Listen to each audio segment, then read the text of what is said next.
So at the big age of 52, Gabrielle Union Wade finally wiped the crust from her eyes and finally saw the scam of 50-50 and went on ahead and publicly retracted her statement and has changed her mind about being able to fully rest in her feminine and has evolved her mindset on what it means to be a fully provided for wife. It's weird to say I'm head of household because in this household, we split everything 50-50.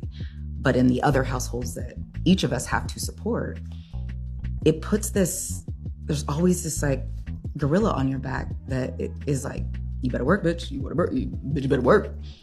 You know, you gonna sleep in? You know, somebody might not eat. Come on, you gotta work. And it's hard. It's hard to let that go. And that clip is hypergamous proof that with a feminine education, anything is possible. Hello, my name is Chloe and welcome back to my soft power platform, The New Feminine. And if you are a new subscriber to our soft power community, then hello and hi and welcome. So Mrs. Gabrielle Union Wade, the super beautiful vampire, has finally accepted at the big age of 52, and I say better late than never, that it is okay to allow her younger and her very much accomplished NBA Hall of Famer husband to 100% step into his masculine to provide for their family. Now, we all can understand her wanting to work because of her passion for acting, but working because you must when you are married to a millionaire at the time just didn't make any sense. And this is the reason why women, amongst other reasons, wanted to put Dwayne Wade's head on a platter. Because what is the point of marrying into hypergamous wealth if you are going to work just as hard or insultingly split bills down the middle with your high-earning man, especially with Gabby now being 52? I personally think that her former 50-50 confession was a possible SOS distress signal and a cry for help to her husband, because sometimes a masculina wife simply does not know how to tell her 50-50 husband that they don't want to be their man's financial equal in a marriage. And I am so glad that she has been brave enough and has had the courage juice to publicly revisit this conversation after that embarrassing 50-50 reveal. I famously said 50-50 or bust, right? And I meant that financially, spiritually, emotionally. And there's just a lot of days that I have 10% and I need him to be 90. There's days I don't have shit and I need him to be 100. It's a trauma response. And 50-50 is, I'm not going to be vulnerable enough to trust you with 100% of anything, not my heart, not my cash. And when I started to really address that, and I was like, do you want to pay whole mortgage? I thought I was about to die. I had such anxiety. Like I was crying, I was shaking. And he was like, you insisted on that. He's like, I thought it made you feel better. I'm like, it did. And right now I want to take it back. Now it sounds crazy to be like, you, Mr. NBA superstar who made a bazillion more amount of money than I do, can pay the mortgage, because I hate the feeling of releasing that to someone. And you release that to someone, chaos can happen. And it's brought us closer because he knows it's not about whether he can afford it. It's being vulnerable enough to be open enough to know that I'm okay. I'm okay as his wife. He's okay as my husband. I'm okay in this family. I'm okay in this home. I deserve it. And so I'm trying to expand my heart, expand all of the notions of what vulnerability can look like. As you heal, as you evolve, as you lean more into vulnerability, you can also change how you feel about something, and it's okay. Sometimes when we build those walls up for safety or to keep what we think is harm out, we can also keep love out too. Like most modern women or strong, independent Black women, being vulnerable in our feminine is such an unfamiliar option, as we are groomed from the moment that we are born to be the face of strength, and we are groomed for aggressive hyper-independence, for the strong woman club, and for surrogate masculinity from the womb due to our unique historical background as Black women. And on this channel, I will always advocate for soft power, for femininity, and more importantly, for hypergamy, and for a woman to give herself the grace for what she didn't know and for what she doesn't know. So ladies, it is quite all right to change your mind and to have an evolved point of view when you are armed with new information and when you dedicate yourself to being armed with a feminine education. And that is exactly what Gabrielle Union Wade has done.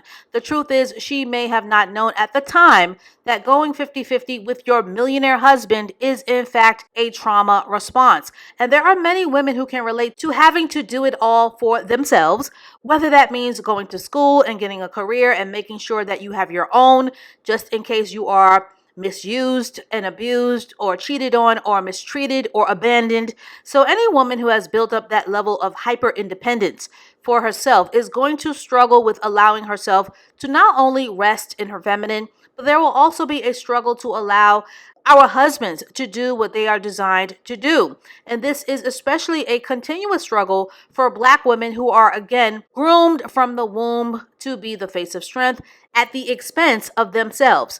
So being able to witness a wife and a mother in realizing that she doesn't have to shoulder everything is a beautiful thing. And to see the crust removed and to see the worthiness lights turn on behind Gabby's eyes is truly a transformational soft power breakthrough that I wish for all women. This is also Gabrielle Union's opportunity to be more like a provider for a wife like Savannah James, who we all know is a well-warded, provided for NBA wife, and less like a career work mule who is expected to help her husband pay bills. So in a way, Gabrielle Union taking a feminine backseat will help Dwayne to become the masculine provider and leader that we all know LeBron James to be. Not the husband who brags on a highly viewed platform about being a 50-50 clown to his wife. 50-50 in our household is, first of all, let's say I have 20 to 50 responsibilities. Right. And my wife have 20 to 50 responsibilities. And when I say that, that means she has a mother, she has her sisters, she has her dad, she has a lot of things that she's responsible for. Right. You know what she does? Right. She pays 100% of that. Right. You know what I do? I pay 100% of my life.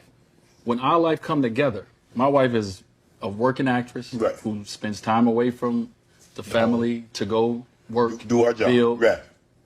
We decided together, because I think I said one time we was in Miami, I said something about it being my house that I paid for. Uh-oh. My wife looked at me, she was like, you will never say that to me again when it's something that we share.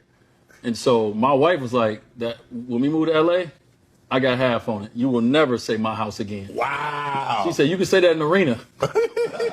And so in our life, our home, 50-50, we purchased it together. Right. Our daughter, anything that goes on with our daughter, 50-50, we Right. share it together. Right. Now, it's some things I pick up versus some things she pick up, but she does something, I do something. Right.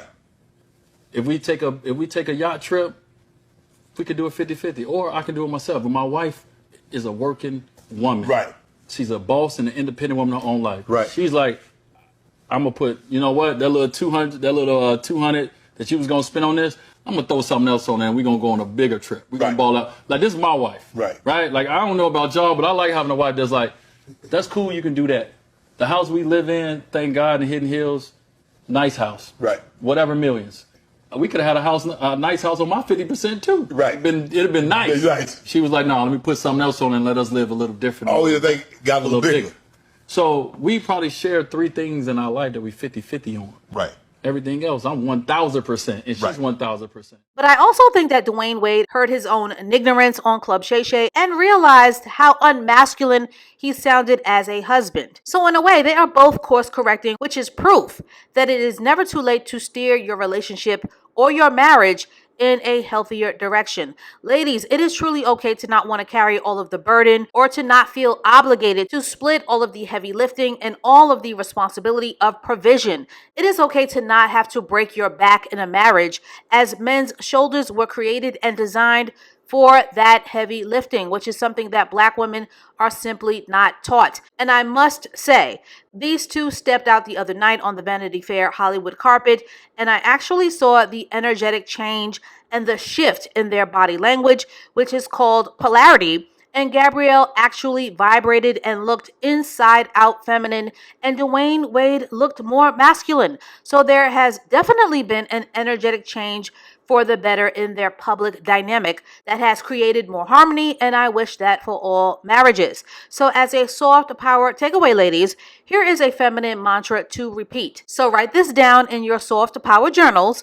When in a relationship, it is okay for me to be taken care of and looked after. Because when a woman allows herself to be vulnerable and to receive in her feminine, of course, with the right man, the blessings are endless. So that is all that I have to say on this for now. Soft power looks phenomenal on Gabby, as she has and always will be a super gorgeous woman, and I hope that her courage to speak out on evolving from 50-50 in her marriage encourages all of you who are listening to dream a bigger dream when it comes to the game of provision. So to keep this conversation going, does this human interest story give you soft power inspiration and hope? And is having a feminine education better late than never? And as always, I thank you for liking, for subscribing, and for sharing the videos here on The New Feminine. And please stay tuned for more case study videos to come. And I will catch up with you ladies and lurkers and ear hustlers in the next one.